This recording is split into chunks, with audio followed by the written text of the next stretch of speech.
د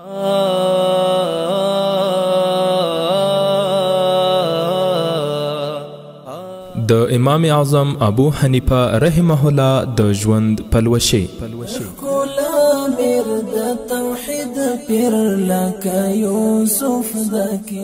ویژه برنامه امام اعظم ابو حنیفه رحمه الله.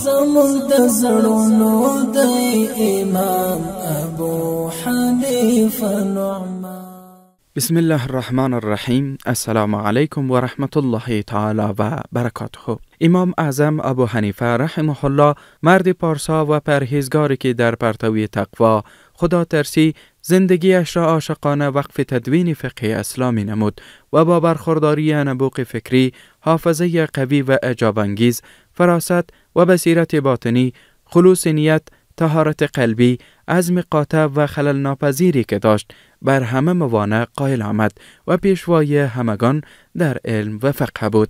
همه ائمه و مجتهدین مدیون زحمات ویند. او نعمان پسر ثابت پسر مرزبان است و کنیه وی ابو حنیفه می باشد. در خانواده‌ای که در بین قومش دارای شرف احترام بود به دنیا آمد. جدش مرزبان در زمان خلافت طلایی حضرت عمر اسلام آورد. سپس به کوفه آمده و در آنجا اقامت گزید. امام ابو حنیفه در سال 80 هجری در کوفه در زمان خلافت عبدالملک ابن مروان به دنیا آمد. وی در خانواده مسلمان با تقوا و سخاوتمند پرورش یافت و چنین به نظر می رسد که تنها فرزند پدر و مادرش بوده است. شناخت شخصیت‌های بزرگ ما را برای الگوگیری و راهنمایی از سلف صالحمان راهنمون می کند. اگرچه عده‌ای در این اواخر در صدد کم جلوه دادن زحمات، تکالیف و مشقت‌های آنها بوده و خدمات علمیشان را دست کم می گیرند، ولی نمی توان با دو انگشت آفتاب را پنهان کرد. عرض سلام و احترام مجدد به خدمت شما شنوندگان نهایت عزیز. امید هر جایی که هستید جور و صحتمند باشید و در پناه الله متعال باشید. شنوندگان عزیز، امروز خرسند هستیم که در یک ویژه برنامه در خدمت شما هستیم. این ویژه برنامه اختصاص یافته روی شخصیت، زندگی و خدمات علمی امام بزرگ امام اعظم ابو حنیفه رحمت الله علیه که در این برنامه به شکل مجموعی می پردازیم روی کلیات زندگی این امام بزرگ. درون اوریدونکو هیله ده چې جوړ او روغ بیاست. خوشحالم چې یو ځل بیا په داسې یو ځانګړي خپرونه کې ستاسو چوپړ کیمه. درون اوریدونکو په دې خپرونه کې لکه چې ما مقدمه کې یادونه وکړه د امام اعظم ابو حنیفه رحمت الله علیه د ژوند په اړه خبرې کوو چې په دې خپرونه کې زه مختار سعادت کوربه یم او درانه ملمانه هر یو مفتی صفی الله حماس او استاد محمد یاسین فاضل د پوهنتون استاد را سره دي. درونو ملمنو شرخلاص درته وایم. تشکر. سلام علیکم. خیر سکور وده تا هم خراغلاس دوی. جناب مفتی صاحب، میخوایم که بحث را نخست از جناب استاد آغاز بکنیم. جناب استاد، نخست اگر از شما بشنویم که در رابطه به تولد، زادگاه و همچنین خانواده امام ابو حنیفه رحمه الله بگویید که ایشان در کجا تولد شدند و در چطور یک خانواده متولد شدند. بسم الله الرحمن الرحیم. الحمد لله و کفا و صلاة و سلام علی عباده الذین اصطفى. اللهم رب یسر ولا تعسر و تمم بالخیر. من هم سلام خدا به نوبه خود خدمت شما، خدمت جناب مفتی صاحب و شنونده های محترم تقدیم میکنم. امام اعظم رحمه الله علیه مشهور به امام ابو حنیفه، یکی از امامان مشهور و یکی از امامانی که بیشترین پیرو در بین جامعه اسلامی در بین مذاهب فقهی داره هست. در رابطه به اسم و نسب امام ابو حنیفه، اگرچه در رابطه به نام پدرکلانش اختلاف و روایات مختلف است، اما نام خودش نعمان ابن ثابت هست. بعضیا نام پدرش هم، نام پدرکلانش هم نعمان میگیره، بعضی زوتی میگیره و بعضی هم ابن ماه و ابن هرمز میگیره. تولدشان در سال 80 هجری هست، یعنی آخرین صحابی که هنوز هم حیات داره و امام اعظم رحمت الله علیه به این حساب در جمع تابعین قرار میگیره از لحاظ فضیلت. از لحاظ زادگاهش آن چیزی که تاریخ صراحت داره و آن چیزی که واضح است، زادگاهش کوفه هست، یکی از شهرها یا یکی از ولایات امروزی کشور عراق.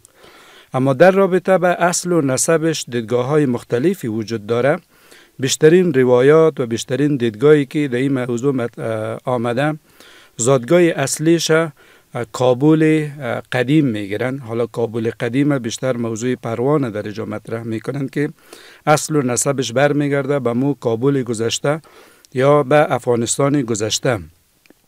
در رابطه به خانوادهش دو روایت وجود داره. یک روایتی است که به عنوان برده وقتی که مسلمانان آمدند افغانستان فتح کردند، این را با خود انتقال دادند و در اونجا اسلام آورد، آزاد کرده شد. بالاخره پسر از او ثابت هست و پسرش نعمان امام اعظم رحمت الله علیه است. این یک دیدگاه وجود داره. اما دیدگاه دیگری وجود داره که پدرکلانش به عنوان تجار بود، قبلا درست است باشنده اصلی افغانستان یا کابل قدیم بود، اما از اینجا رفتن سفر کردند بر اساس عوامل تجارتی و نیاز تجارتی. بالاخره در کوفه زیستند. پدرش قطعا مسلمان بوده، اما در رابطه به پدرکلانش در اینجا شک هم وجود نداره، چون در اینجا گسترش دین اسلام بود و تعداد نو اسلام می آورد. در رابطه به پدرکلانش به همین دلیل و به همین علت اختلافات وجود داره. در رابطه به امام اعظم رحمت الله علیه یک تعدادی از صحابی جلیل القدر هم ایشان ملاقات کرده و در احادیثی که از امام صاحب روایت شده، در این روایات امام صاحب از امو صحابی چارگانه هم روایت کرده که یزی صحابی مشهور حضرت انس ابن مالک رحمت الله علیه رضی الله تعالی عنه است. پس به این اساس امام اعظم رحمت الله علیه از جمع تابعین هم محسوب میشه. و در رابطه به تحصیلات و تأثیر علمی امام صاحب اگر بگیریم که هم جزء قضای خانوادگیش میشه، امام اعظم رحمت الله علیه از لحاظ زندگی شخصی یک انسان تاجر، یک انسانی بود که بیشتر به اصطلاح امروزی یک نوع خاص از تکر به فروشش مصروف بود. اما در کنار از این کار اساسی را که انجام میداد کار تدریس و مدارسه بود. دلیلی که امروز ما از امام صاحب آثار کمتر علمی داریم یا کتب کمتر علمی داریم، امام صاحب بیشتر به پرورش، به تعلیم، به تدریس و از طرف دیگه به کارهای سیاسی یا مبارزات سیاسی مصروف بود که نتیجه از اون مبارزات سیاسی تا سرحد زندان کشیدن امام صاحب کشید. و در رابطه به فرزندانش یگانه فرزندش به نام حماد مشهور است که بیشترین روایات از وضعیت زندگیشان توسط حماد نقل شده، اما بقیه خانواده یا اعضایش خیلی نیاز به اون نیست که ما به او بپیچیم و از طرف دیگه خیلی مشهور و خیلی محور بحث هم قرار نگرفته. تشکر جناب استاد. محترم مفتی صاحب، تاسو ته راګرځو، تاسو څخه د امام صاحب د دینی او ټولنیز شخصیت په اړه اورو چې امام صاحب یعنی ټولنیز ژوند کې خاصتا د خلکو سره په ټولنې کې د افرادو سره د فامیل سره څه ډول چلند کول او د امام صاحب دینی شخصیت څه ډول؟ الحمد لله جل وعلا وصلی الله وسلم علی محمد المصطفى وبعد. په لومړي سر کې محترم تاسو ته جناب استاد ته سلامونه احترامات وړاندې کوم. را بشم ستاسو د سوال اړوند باید ووایم چې د امام اعظم ابو حنیفه رحمت الله علیه شخصیت ډېر یو عظیم او ستر شخصیت ده. په دې کې هیڅ شک نشته چې امام اعظم ابو حنیفه رحمت الله علیه یو له هغه جلیل القدر تابعینو څخه ده چې د تاریخ په کتابونو کې شمیر کیږي.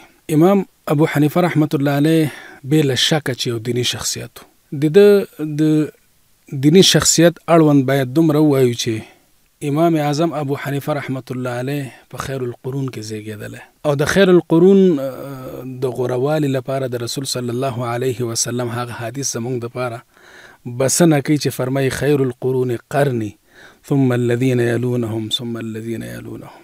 امام ابو حنیفه رحمت الله علیه د عبدالملک ابن مروان په خلافت کې او د هجرت په 80 کال کې پیدا شوی ده چې دا خپل د جلیل القدر تابعین و کرام دور بلل کیږي.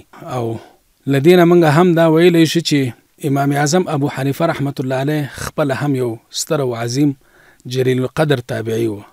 هغه ځکه چې د تاریخ کتابونه لیکي چې امام صاحب تقریبا لخپل وفات وړاندې نه او په یو روایت کې راځي چې 12 صحابه کرامو سره د ملاقات شوی ده او د چې لکمو صحابه کرامو څخه روایتونه را نقل کړي دي د تاریخ کتابونو د هغه نمونه هم لیکلي دي چې هغه د جملې څخه لکه مخکې چې استاد محترم ورته اشاره وکړه د رسول اکرم صلی الله علیه وسلم خادم خاص هغه چې 10 کال د رسول اکرم صلی الله علیه وسلم خدمت کړی ده انس ابن مالک رضی الله تعالی عنه ده چې دا امام اعظم ابو حنیفه نه یوازې دا چې د هغه په ملاقات باندې مشرف شوی ده بلکې لاغه څخه روایت هم کړی ده داسې هم د تاریخ په اوراقو کې ذکر شوی دی او د دې لپاره همدومره بسنه کوي چې صحابه کرام آخري صحابي د ځمکې له سر څخه پروردګار عالم ته تللی او وفات شوی د هغه حضرت انس ابن مالک رضی الله عنه ده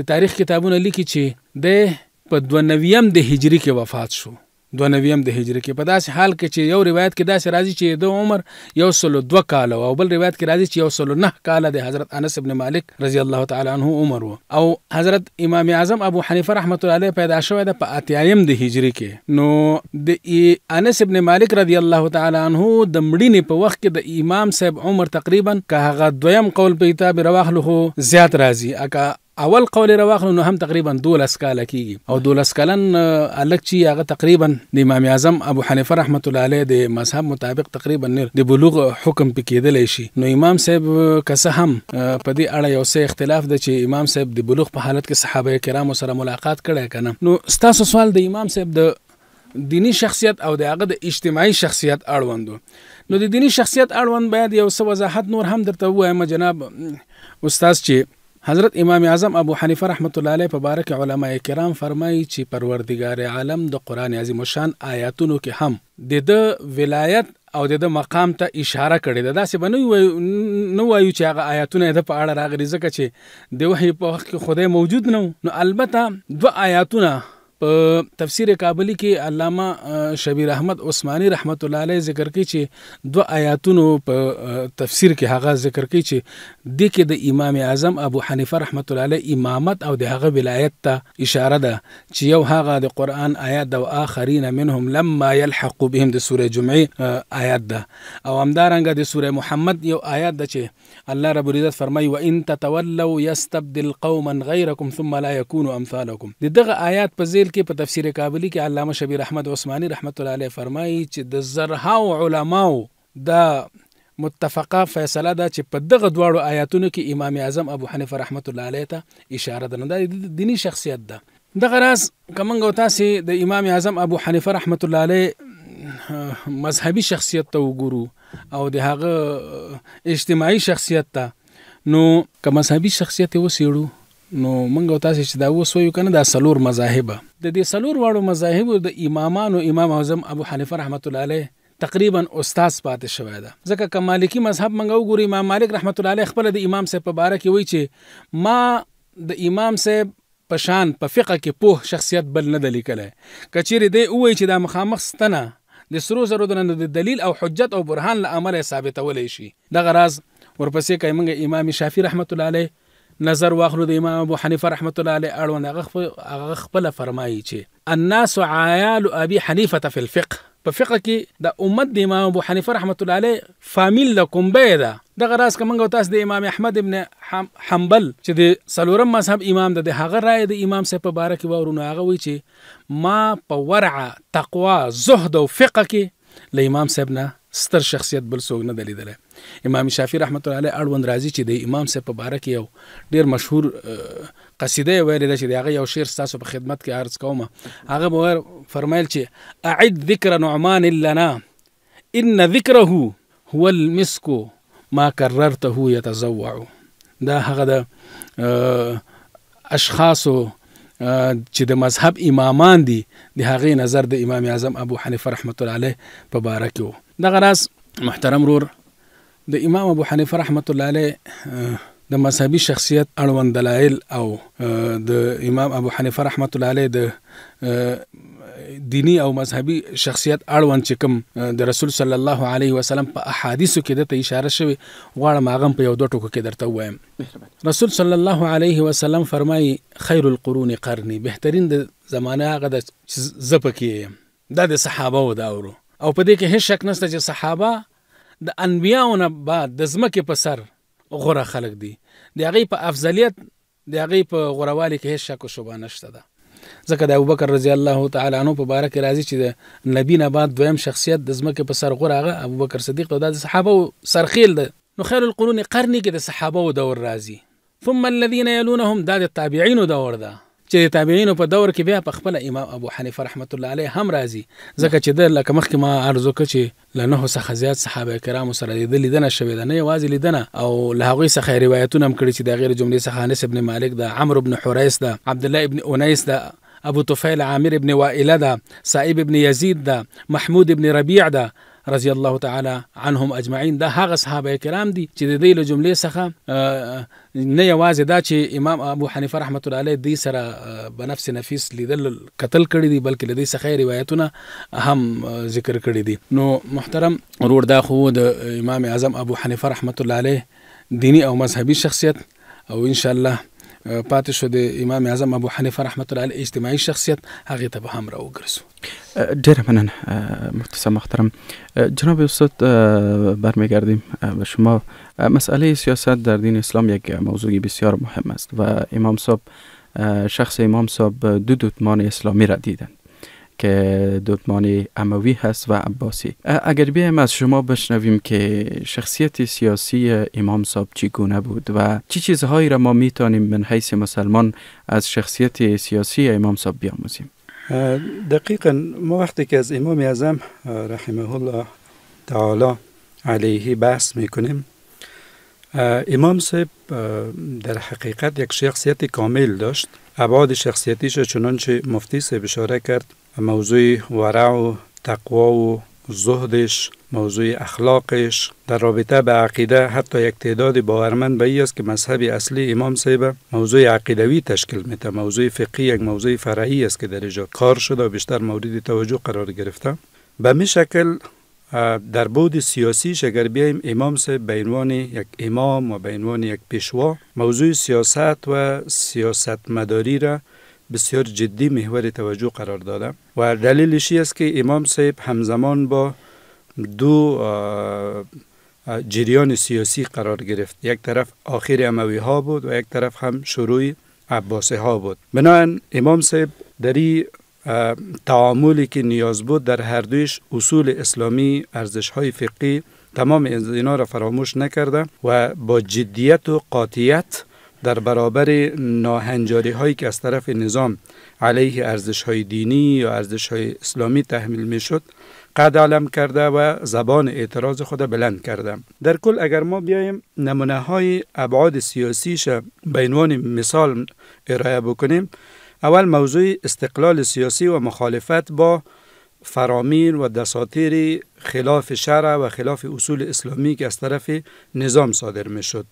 چنانچه این امر در دوران اموی ها هم ادامه داشته و در جریان عباسی ها هم ادامه داشته و حتی بسا از کسانانی که مثل امام یا علیه فساد و ناهنجاری هایی که از طرف نظام سر میزد، اگر کسی صدا بلند کرده، حتی امام صاحب رفته در کنار از اونا یا به شکل زبانی و یا حتی به شکل افراد تشویق میکنه، در کنار از اونا استاد میشه. کی دلالت به یک شخصیت عظیم و یک شخصیت مهم و توجه مهم امام صاحب به امر سیاست و اصلاح نظام و نظامداری هست. دوم، موضوعی که زیاد تکرار میشه، موضوع عدم پذیرش منصب قضا توسط امام صاحب است. حالا در اینجا سوال پیدا میشه که امام صاحب میتونست که با استفاده از منصب قضا در عرصه سیاسی اصلاحات را به بار می آورد، اما واقعیت او زمان به گونه‌ای بود که امام صاحب میخواست با وجودی که اونا میخواستند پای امام صاحب به منصب کشانده شه،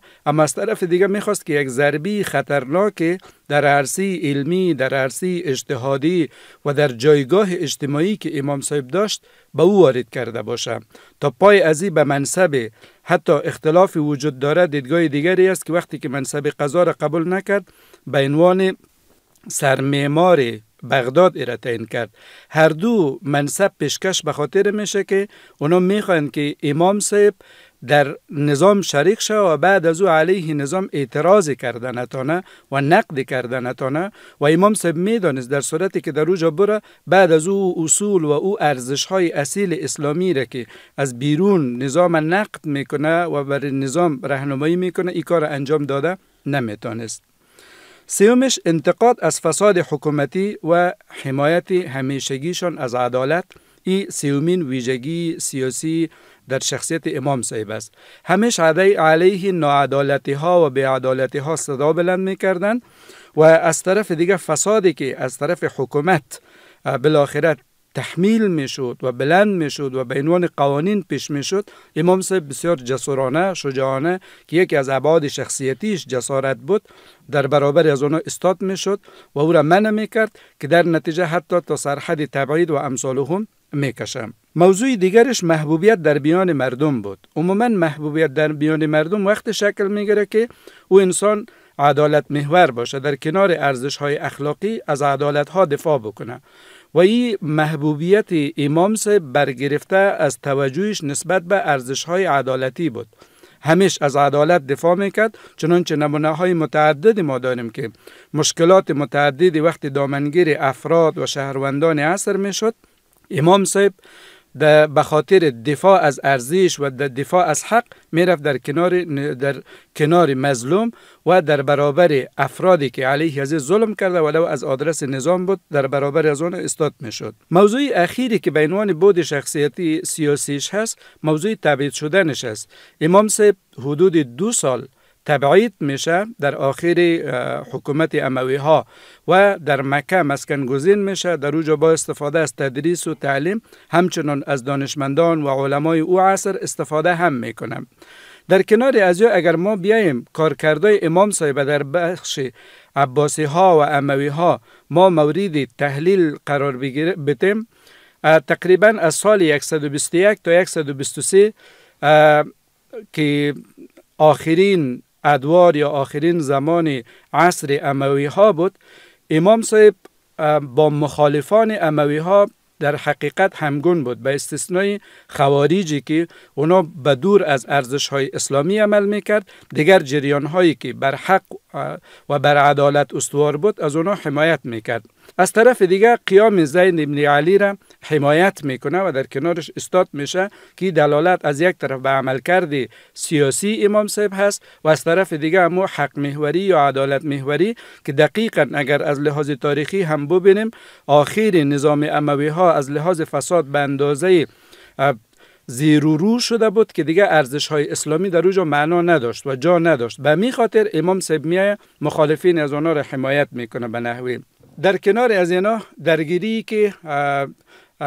درگیری و مناظراتی که بین امام صاحب و در بین خوارج صورت میگیره، وقتی که خوارج میایه کفر تصرف میکنه، امام صاحب در اینجا مناظرات بسیار گسترده را برام اندازه به دفاع از ارزش های سیاسی و حاکم وقتی که در اونجا هست در برابر خوارج و در برابر دسایس و تبلیغات را که خوارج در اونجا را اندازی میکرد. امام صاحب بسیار قوی فعالیت میکنه و استقامت نشان میده از خود. در کنار از اینا وقتی که حارث ابن سریج میخواه به عنوان یک آزادخواه بر بگرده، امام صاحب به عنوان میانجی بین او و بین نظام اموی ها عمل میکنه تا ای که انسان اصلاح طلب بیای وارد جامعه شود. اینا تمامش بیانگر فعالیت های سیاسی امام صاحب در عصر اموی ها هست. همچنان در عصر عباسی ها زمانی که خلافت اموی سقوط میکنه، امام صاحب در حالت تبعید است و از مکه بر میگرده، در اینجا به فعالیت خود آغاز میکنه. منصب قضا وقتی که برش پیشکش میکنه از او ابا میورزه و به خاطر اصلاحات کار بسیار اساسی را انجام میده. یکی از کارهای اساسیش به خاطر از اینکه نظام وقت نتونه تحریفی یا روایات یا اصول دین دستخوش خواسته های سیاسی خود قرار نده، امام صاحب در اونجا یک مرکز فتوا یا یک مرکز را تشکیل میده که تمام مسائل دینی در جای از اینکه از آدرس نظام در اونجا حل و فصل شد، امام صاحب بدیل را برای پیشکش میکنه که حدود 39 تن از علمای بزرگ جهان اسلام هست. تمام مسائل شرعی در اونجا توسط علما مورد بحث و مناقشه قرار میگیره و نتیجه از این صادر میشه. پس اینا تمامش نشان دهنده از این است که امام صاحب یک شخصیت سیاسی بود در کنار داشتن سایر ابعاد دیگر شخصیتیشان و مسائل سیاسی را را به خاطر اصلاح نظام و به خاطر رعایت ارزش‌های دینی و اصول دینی مبارزات خود داشت که دقیقاً این برای جوانان امروز، برای علمای امروز و برای جامعه امروز درس میده و بالاخره یک اندرز بسیار گسترده را پیشکش میکنه که در کنار از این که انسانها در ابعاد دینی، در ابعاد اخلاقی توجه می داشته باشد، دقیقاً در ابعاد سیاسی برای رشد و شکوفایی ارزش‌های دینی از طریق ساختارهای سیاسی و به خاطر نقد سالم، به خاطر تأمین عدالت اسلامی و عدالت اجتماعی باید مبارز واقع شوند. تشکر جناب استاد محترم مفتي صاحب. تاسو ته راګرځو په دې برخه کې غواړم چې دوه موارد ستاسو څخه واورم مفتي صاحب محترم. لومړی د امام صاحب ټولنیز ژوند ستاسو څخه اورو. نو ټولنیز ژوند د یو انسان په ژوند کې ډیر مهم ده او غواړو چې د امام صاحب ټولنیز ژوند په اړه واورو ستاسو څخه، او بیا په دوم قدم کې د امام صاحب د عقیدې او باورونو په اړه غواړو چې ستاسو څخه واورو. مهرباني. مننه جناب استاد. لکه څرنګه چې په دین کې د رسول صلی الله علیه وسلم ذات اقدس زمنګ د پاره مشعل راه ده او اسوه حسنه ده، او دغه راز په فروعي مسایلو کې او جزوي مسایلو کې امام صاحب هم زمنګ د پاره یو اسوه حسنه او مشعل راه ده. کومنګ تاسو وګورو چې په دې کې هیڅ شک نشته چې احکام د پروردگار عالم له طرف راغلي او د جبرئیل امین په واسطه پر جناب نبی کریم صلی الله علیه وسلم نازل شوی دی او د صحابه کرامو له طریقه موږ ته را رسیدلی. امام صاحب رحمت الله علیه په دې کې ډیر کار او خدمت کړی ده.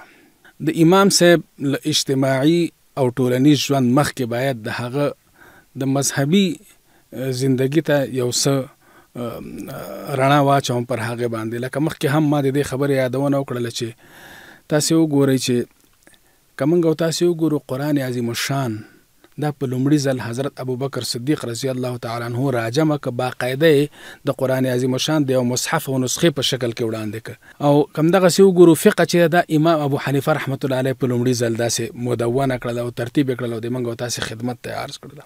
او نه یوازې دا چې فقه ته خدمت کړي بلکې داسې فقها امام اعظم ابو حنیفه رحمت الله علیه ټولنه ته تیار کړی چې د هر یو شمیر کې د غیر جملې څخه چې د خپل شاګردان امام ابو یوسف دغه راز محمد ابن الحسن الشیبانی، امام ظفر، حسن ابن زیاد، دا هر یو چې د خپل وخت امامان و د اسلامی فقه ته دومره خدمت وکړو چې اسلامی نړۍ د هغې مثال نشي وړاندې کولی. دغه راز کومنګ تاسو وګورو د امام اعظم ابو حنیفه رحمت الله علیه اجتماعي او ټولنیز ژوند، د امام اعظم ابو حنیفه رحمت الله علیه زندگی تاسو وګورئ ټوله په اخلاق او ورع او تقوا باندې مشتمله زندگی ده. په ټولنیز ژوند کې د امام اعظم ابو حنیفه رحمت الله علیه هغه کړنې دي چې هر کړنه زمونږ او تاسو لپاره یو نمونه ده، الګو ده، اسوه حسنه ده.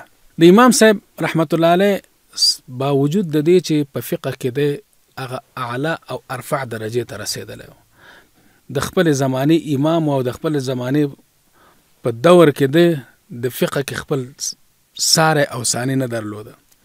د امام صاحب په اړه راځي چې د نه یوازې دا چې د خپل مذهب پیروي کول او په خپل مذهب باندې ټینګ ولاړو بلکې د نورو مذاهبو احترام او درناوی هم درلوده. دا د امام صاحب هغه اجتماعي اخلاق منګ او تاسو ته راخي او تل به د بل د منلو مفکوره د امام صاحب سره وه او همیشه خپل متبعین او پیروانو ته هم دا ویل چې هیڅ کله به د دې کوشش نه کوي چې خپل مذهب پر بل چا باندې تحمیل کوي، د بل چا رائے هم اوري، خپل رائے هر ځای کې مه تحمیل کوي. امام صاحب په باره کې هم دا ډیره مشهوره ده چې هغه به ویلي چې هر هغه خبره چې د قرآن و حدیث سره موافقی هغه زما مذهب ده، هغه باید ومنو. نو امام صاحب نه یوازې دا چې د خپل مذهب پیروکار متبع بلکې د نورو مذهبونو خلکو ته هم احترام درلوده او هیڅ کله امام صاحب داسې کار نه ده کړی چې د بل مذهب خلک صرف د عقدې په خاطر او د غلط دلایلو په نتیجه کې هغه پست یا کم راولي. نو چې کله به پوه شو چې د امام صاحب په مقابل کې د جانب مقابل دلایل د قرآن و حدیث سره زیات اړخ لري او د امام صاحب د دلایلو په نتیجه کې د دلایل ډیر واضح او روښانه دي، نو امام صاحب ورته خپل دریځ څخه تیر شوی ده. د دې په سلګونه مثالونه موږ په فقه حنفي کې ګورو. پر دې خلاصه کې خپل د امام صاحب شاګردان امام ابي يوسف رحمت الله علیه، امام محمد بن الحسن الشیبانی رحمت الله علیه وګوره په یو مسله کې له امام صاحب سره اختلاف نظر درلودلی ده. دا په دې باندې دلالت کوي چې امام صاحب بکله دا خبره درک کړله چې په دغه مسله کې اوس زما څخه د نظر ډیر غوره او راجح ده، نو له خپل نظر څخه به تېرېده. دا د امام صاحب اجتماعي فکر و، دا د امام صاحب هغه یو ټولنیز ژوند و چې موږ او تاسې ته یې راښیي. تاسې په فقه حنفي کې د موږ داسې سلګونه مثالونه ګورو. حتی کله کله موږ داسې هم ګورو چې په یو فرعي مسله کې د امام صاحب قول هم وي، د امام ابي يوسف قول هم وي، د امام محمد رحمت الله علیه د دې قول هم وي، خو فتوا موږ ورکړي د امام محمد رحمت الله علیه په قول باندې د فقه او د مذهب له امام څخه تیر شوي یو، ځکه چې خپل امام صاحب موږ ته دا لارښوونه را ښودلې ده او دا هدایت یې موږ ته کړی چې وګوره زه چې خپله د خپلو شاګردانو پر وړاندې په یو مسئله کې قوي دلیل ګورم او د خپل دریځ څخه البته له خپل نظر څخه رجوع کوم، نو دا موږ تاسو ته دا راښیي چې محض د شخصي عقدې په خاطر د دروغو دلایلو او د غلطو دلایلو په بنیاد باندې جانب مقابل باندې خپل رای او نظر تحمیلول دا د اجتماعي ژوند له آدابو خلاف ده. دغه راز امام ابو حنیفه رحمت الله علیه د عقیدې اړوند باید ووایم. تاسې وګورئ مولانا خلیل احمد سهارنپوري رحمت الله علیه یو کتاب لیکلی المهند علی المفند.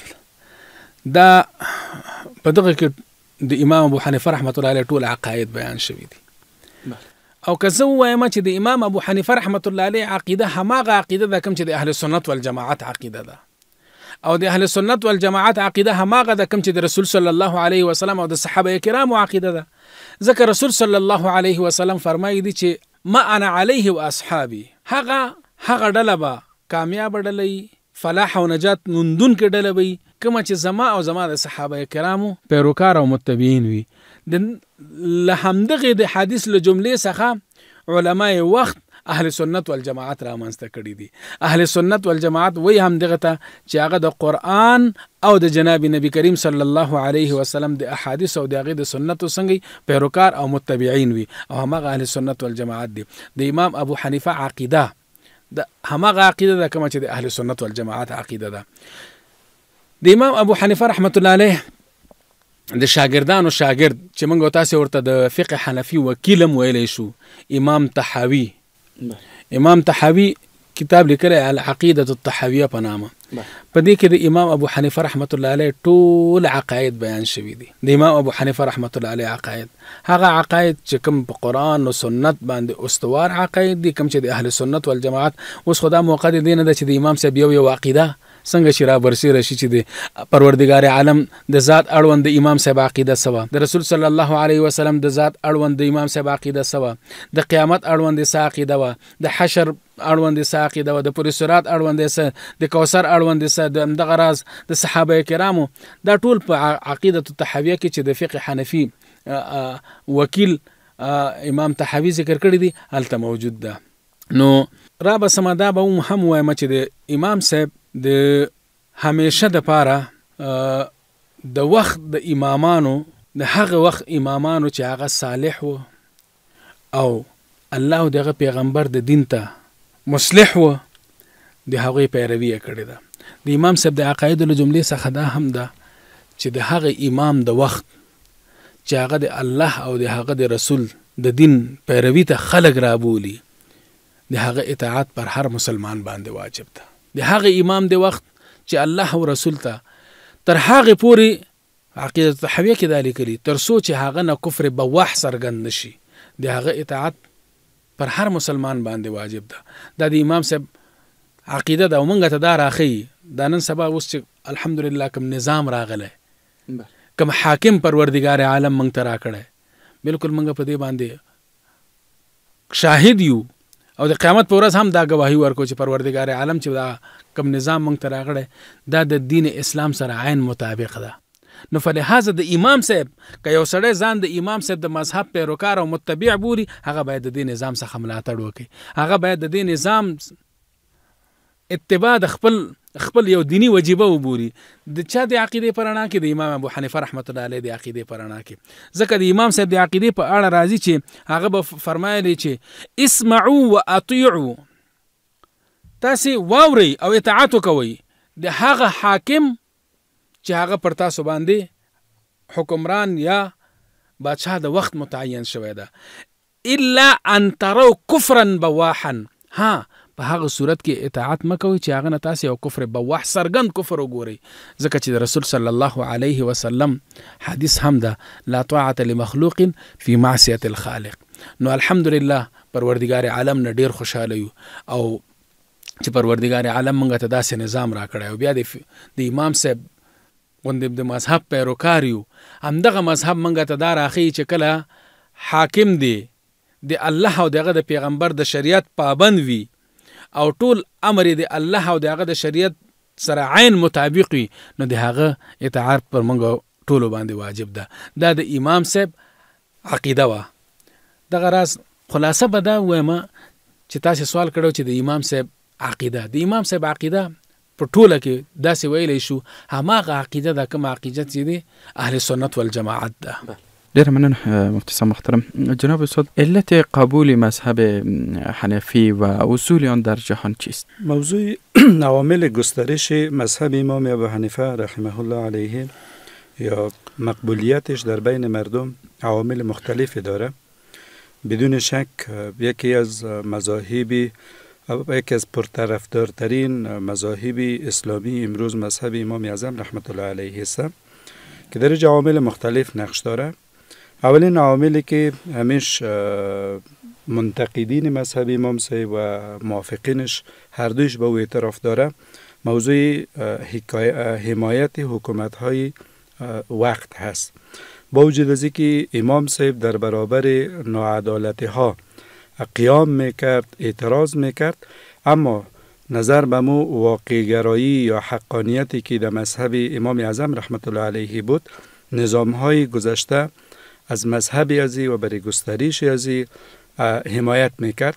چنانچه نمونه های مختلف ما داریم در اواخر حکومت های عباسیان. کسی که در منصب دولت گماشته میشد، خصوصا در منصب قضا گماشته میشد، الزاماً بعد او حنفی مذهب می بود. البته در اوج مشکلات و ناهنجاری های از طرف مذاهب دیگه دیده میشد که اونا مکلف می ساخت که کسی در منصب قضا گماشته میشه او الزاماً باید حنفی مذهب باشه.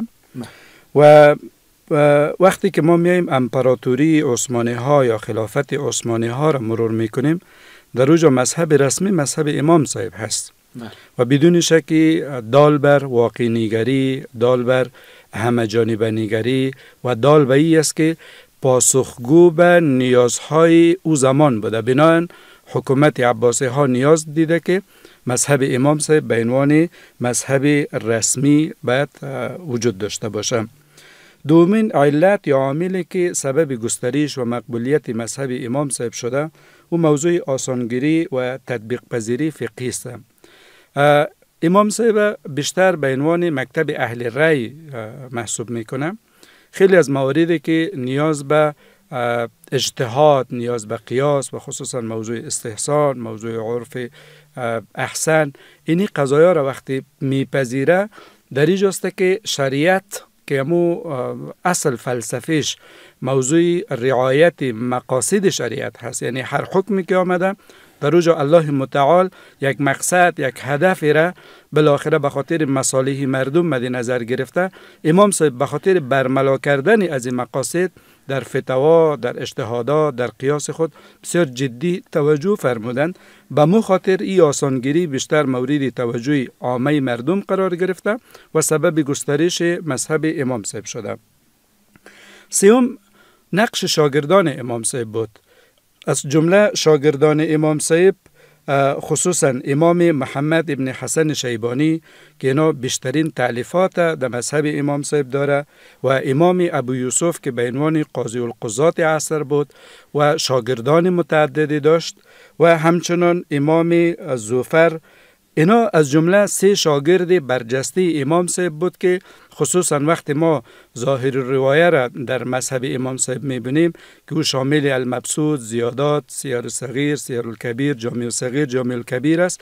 یعنی این تالیفات و این فعالیت ها و زحمات را که شاگردانش کشیده بدون شک در گسترش و مقبولیت مذهب امام صاحب بسیار نقش اساسی داشت. چنانچه مفتی صاحب اشاره کرد، ما وقتی که میایم مذهب امام صاحب بررسی میکنیم، بخش بزرگ از دیدگاه ها و آرای مفتابیهی مذهب احناف صاحب ما میبینیم که آرای شاگردان امام صاحب است. پس بنابراین در گسترش و در مقبولیت مذهب امام صاحب شاگردان امام صاحب سر نقش اساسی را ایفا کرده.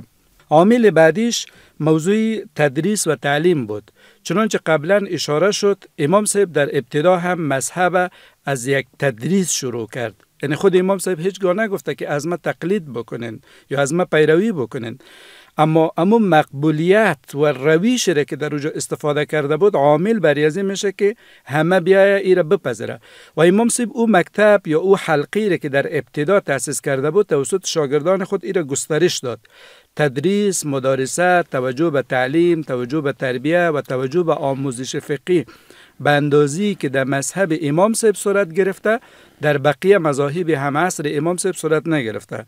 در حالی که از لحاظ تاریخی اگر ما ببینیم صدها مذاهب شکل گرفته و امروز در بس از کتاب فقط نظریات یا دیدگاه‌هایش وجود داره. یگانه عاملی که در کنار سایر عوامل بود موضوع تدریس و مدارسه مذهب امام صاحب بود که گسترش پیدا کرده. پذیرش عمومیت و محبوبیت آرا و نظریات فقهی امام صاحب در بین عامه مردم خصوصا تجاران و کسبکاران بود. چون خود امام صاحب در ضمن از اینکه یک فقیه بود، یک مجتهد بود، یک تجار هم بود. و از طرف دیگه یکی از شاگردانش امام ابی یوسف با وجود از اینکه یک فقیه و یک مجتهد و شاگرد یکی از مذاهب مشهور بود، قاضی هم بود. بنابراین این با در نظر داشته عموم مسائل، نیاز و واقعیت‌های بازار و تجارت و معاملات فتوایی را صادر میکرد که از یک طرف سهل پذیری بود، از طرف دیگر در اونجا اصل عدالت یا اصول اسلامی هم مراعات میشد. این سبب گسترش و سبب مقبولیت مذهب امام صاحب شده. بعدش موضوع فقه پژوهی که در بین سایر مذاهب انجام شده، اونا به این باور رسیدن که مذهب امام صاحب از لحاظ مقاصد شرعی یعنی مناسب ترین و دقیق ترین مذهب است، خصوصا در بعد معاملات.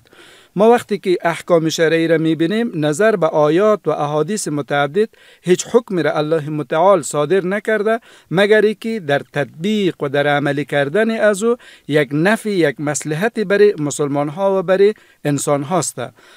امام صاحب در اجتهادات خود و در عملکرد فقهی خود این اصل بسیار جدی مد نظر گرفته.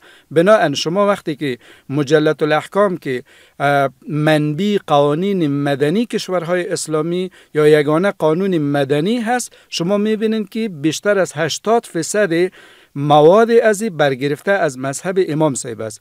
پس اینی عوامل به دست در کنار هم قرار گرفته سبب گسترش مذهب امام صاحب که امروز شما میبینید آسیای میانه، افغانستان، قاره هند و پاکستان، دو طرف بغداد، حتی تا سرحد مصر، کشورهای آفریقایی اکثریتشان حنفی مذهب هست. دلیلش اینی عواملی هست که در کنار هم قرار گرفته و مقبولیت یافته، مورد تایید و مورد پذیرش مسلمان ها قرار گرفته. تشکر جناب استاد. مفتی صاحب محترم، اوس تاسو ته راګرځو. په اوسني وخت کې امت یو ځل بیا د یو فتنې سره مخ ده او نوی نسل د ځینې اشخاص او افرادو په توسط د ځینو ښایسته نومانو تر سیوري لاندې یو ډېرو بدو لارو ته هڅول کېږي. یو له دغو څخه دغه سبکسري او همدارنګه یو سپک لیدلوري د علماو د دین د شخصیتونو په اړه په ځوانانو کې پیدا سوي دي. یعنې بې له دې چې د علماو شخصیتونه وارزوي، حتی د امام صاحب غوندې کس چې د تابعینو له جملې څخه ده، یعنې ټول امت پر دې باندې متفق ده چې امام اعظم ده.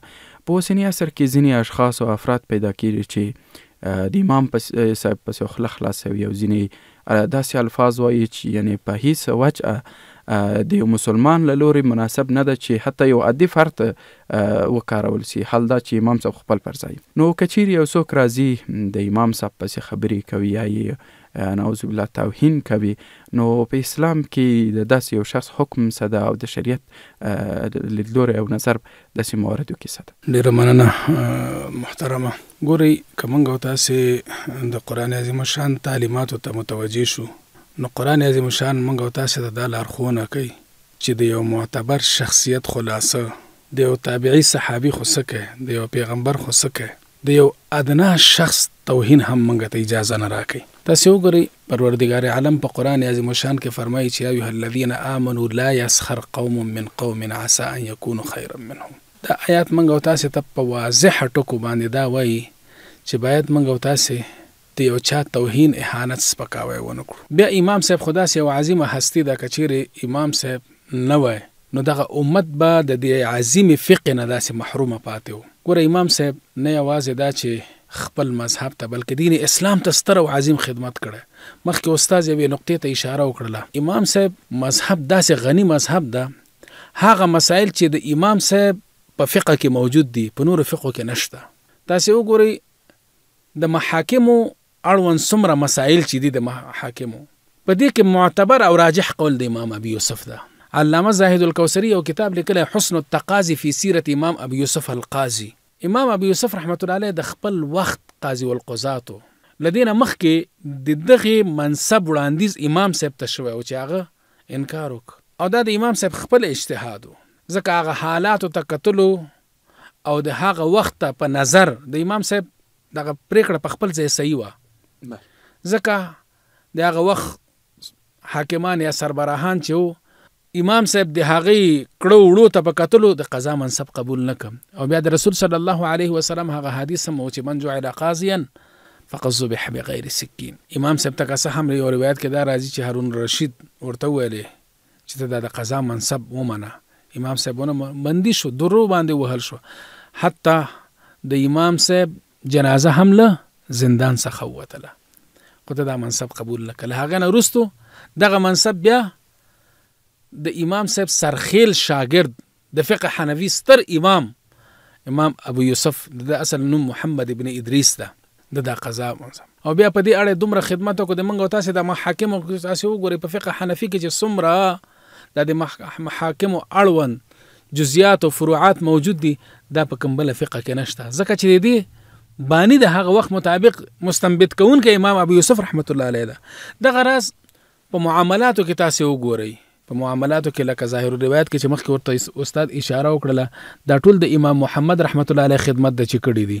ظاهر الروایت هغه د فقه حنفي هغه شپږ مشهور کتابونه، مفسود، زیادات او جامع الصغیر، جامع کبیر، سیر صغیر، سیر کبیر، دا ټول هغه دي چې د فقه حنفي په اصطلاح باندې بنیادونه دي، ستنې دي. نو دا داسې خدمت کړی. نو راځم هغه تا سوال ته چې د امام صاحب توهین څنګه ګورئ. د قرآن عظیم الشان آیات او د رسول صلی الله علیه وسلم په لسګونه مبارک احادیث او ارشادات منګ او تاسې ته دا لارښوونه کوي چې د یو عادي مسلمان توهین جایز نه ده. حتی د یو عادي مسلمان عزت او شرافت عند الله د خانه کعبه او د کعبۃ الله نه ډیر زیات محترم ده. تاسې وګورئ کله چې په اتم د هجرت مکه فتح کیږي نو حضرت بلال رضی الله تعالی عنه ته ویل کیږي چې پورته شه خانه کعبه ته. روایت کې دا هم راځي، سیرت کتابونه لیکلي چې هغه پیزار خپل رسول صلی الله علیه وسلم ورته چې سره د پیزار پورته شه، نن ستا مقام او ستا عزت د خانه کعبه نم لوړ ده. یعنی مسلمان د رسول صلی الله علیه وسلم صحابي دا موږ تاسو ته سره اخی د یو مسلمان عزت نفس مجروح کول، هغه ته سپک سپوري ویل، هغه بی عزت کول، توهینول، هغه تسخير کول، هغه استهزاء کول، دا حرام او ناجایز کار ده. د یو عادي انسان حتی که یو سړی فاسق او فاجر هم یې، خو د هغه تا ته کوم شر ضرر نه رسیږي، ته هغه پسې سپکه سپوره بغیر د کوم دلیل نه هغه پسې تهمت نشي لګولی. او خبرې په فقه حنفي کې یو سړي باندې تهمت لګول حد قذف فقه حنفي ورته ټاکلی ده چې هغه باید په درو وویل شي. نو راځم د توهین خو د یو عادي مسلمان کول هم څنګه دي روان دي. که چیرې د امام صاحب څوک توهین کوي هغه حکم څنګه ده؟ نو راځم دې خبرې ته ګورئ. د ځمکې په سر د انبیاو توهین بالاتفاق کفر ده، او څوک چې د نبی توهین کوي هغه واجب القتل ده. د رسول صلی الله علیه وسلم په زمانه کې داسې شوي دي او رسول صلی الله علیه وسلم د هغه د قتل امرم کړی ده، چا چې د رسول صلی الله علیه وسلم اهانت کړی ده. او په ماضي بعید کې هم موږ داسې مثالونه په عالم اسلام کې لرو، چا چې د رسالت دروغجنه دعوه کړې ده هغه د خلفای راشدینو په دور کې هم وژل شوي دي. مسیلمه کذاب وګوره، اسود عنسی وګوره، همدغسې نور هغه کسان چې رسول صلی الله علیه وسلم ته اهانت کړی یا د نبوت دروغجنه دعوه کړې ده هغه مرتد شوي دي او هغه واجب القتل دي. خو له انبیاءونه وروسته صحابه کرام دا عند الله محفوظ کسان دي، معصوم خو موږ ورته نشو ویلی، خو الله رب العزت له ګناهونو نه ساتلی دي. او دا د اهل سنت والجماعت عقیده ده چې انبیا ټول معصوم دي، هغه له صغیره او کبیره ګناهونو نه پاک دي. له هغې نه بعد په دویمه درجه کې چې صحابه دي هغه له صغیره او کبیره ګناهونو نه معصوم نه دي، خو البته الله ساتلی دي، محفوظ دي. ځکه د صحابه په باره کې قرآن عظیم الشان کې په لسګونه آیتونه راغلي، اولئک هم الفائزون، اولئک هم المفلحون، اولئک هم الراشدون، محمد رسول الله والذین معه اشداء علی الکفار رحماءهم رضی الله عنهم ورضوا عنه. دا ټول آیتونه په دې باندې دلالت کوي چې صحابه کرام معصوم نه دي خو محفوظ دي.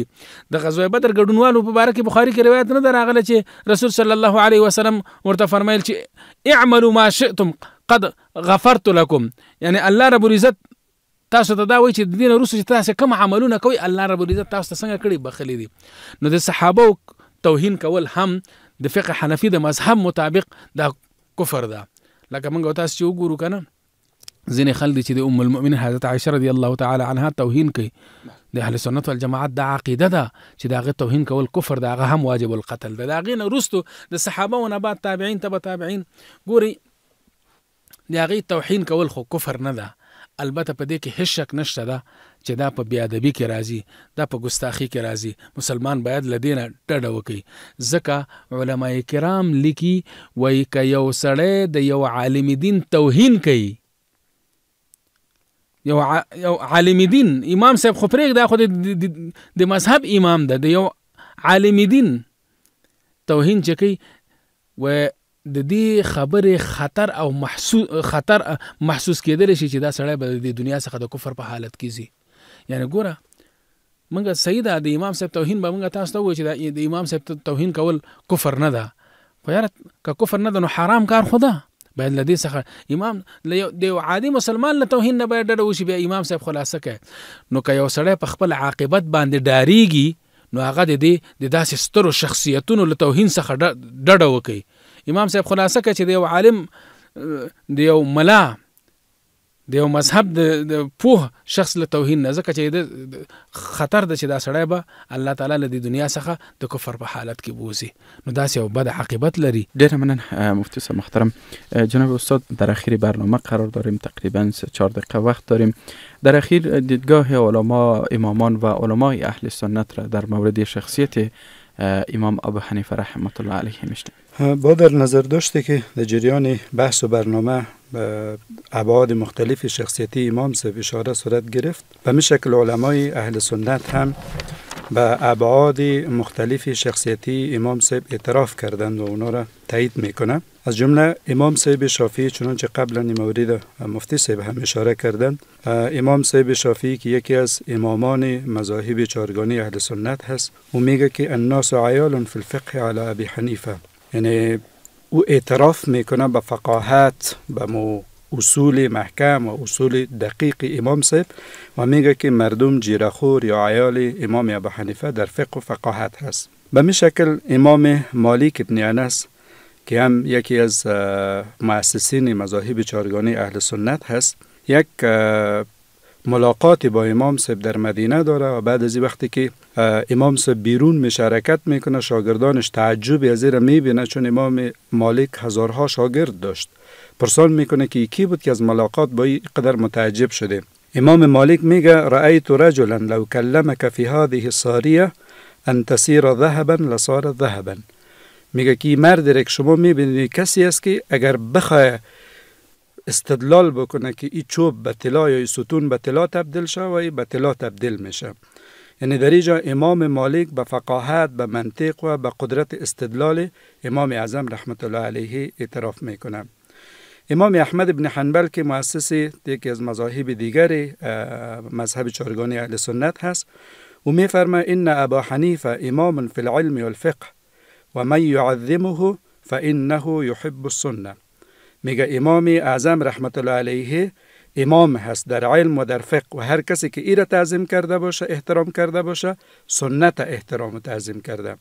یعنی این موردی را اثبات میکنه که متاسفانه یک تعداد امام صاحب متهم به این میکنه که در موارد منسوسی یا در سنت کم توجهی کرده، در حالی که در بین سایر مذاهب مشهورترین امامی که به سنت بیشترین توجه را کرده و امام احمد بن حنبل هست. اما خودش اعتراف میکنه که هر کسی که امام صاحب احترام میکنه و در حقیقت سنت احترام کرده. عبدالله ابن مبارک از علمای برجسته اهل سنت است و از شاگردان امام صاحب است. او میگه که لولا ابو حنیفه لضاع الفقه، اگر امام ابو حنیفه نمی بود فقه ضایع میشد و ما فقه در دست نداشتیم. به می شکل ابن حجر عسقلانی میگه کان ابو حنیفه صاحب قول صحیح فی الفقه و مشهور بالحذق والفتنه. میگه که از یک طرف امام صاحب قول صحیح در فقه بود و از طرف دیگه مشهور به ذکاوت و مشهور به فطانت بود، بسیار زیرک و بسیار تیزهوش بود. سفیان ثوری از علمای برجسته زمان امام صاحب بود. او در مورد امام صاحب میگه که ابو حنیفه افقه الناس، امام ابو حنیفه فقیه ترین مردم بود و این اعترافش است به فقاهت و به دانشی که امام صاحب داشت. محمد ابن حسن شیبانی از شاگردان امام صاحب است. او امام صاحب میگه که تلاش میکرد به علما نزدیک شود، علما را اکرام میکرد و از طرف دیگر تلاش میکرد که به مردم و به علم نفعش برسه. با در نظر داشت دیدگاه هایی که مطرح شد دیده میشه که ابعاد مختلف شخصیتی امام صاحب توسط ائمه سیگانی اهل سنت، توسط شاگردان خود امام صاحب و توسط دیگر علما و مشاهیر اهل سنت مورد تایید قرار گرفته و اونا از خصوصیات و از ویژگی های خاص از اینا یادآوری کرده و او را مورد توصیف و تمجید قرار داده است. تشکر جناب استاد. برنامه ما به همین جا پایان رسید. تشکر از هر دو مهمان گرامی ما که در این برنامه با ما اشتراک کردید. تشکر از شما. السلام علیکم رحمت الله. درنو اوریدونکو دا وزمر ځانګړي خبرونه چې د امام صاحب د شخصیت اړوند مسایل په دې خبرونه کې بحث اور باندې وسو او جناب استاد همدارنګ مفتی صاحب ډیر مهم نکات ته اشاره وکړه د امام صاحب د شخصیت په اړه، ژوند په اړه او همدارنګ د علمي خدماتو په اړه. نو هیله ده چې خبرونه مو تر پایه را سره تعقیب کړئ وي او د خبرونې د موضوعات څخه مو ګټه اخیستې وي. نو تاسو ټول پر لوی رب سپارم. خدای په امان. ښه وخت ولرئ.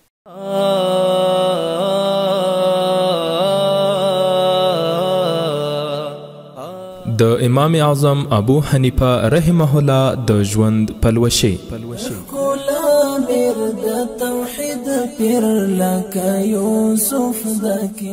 ویژه برنامه امام اعظم ابو حنیفه رحمه الله. امام ابو حنیفه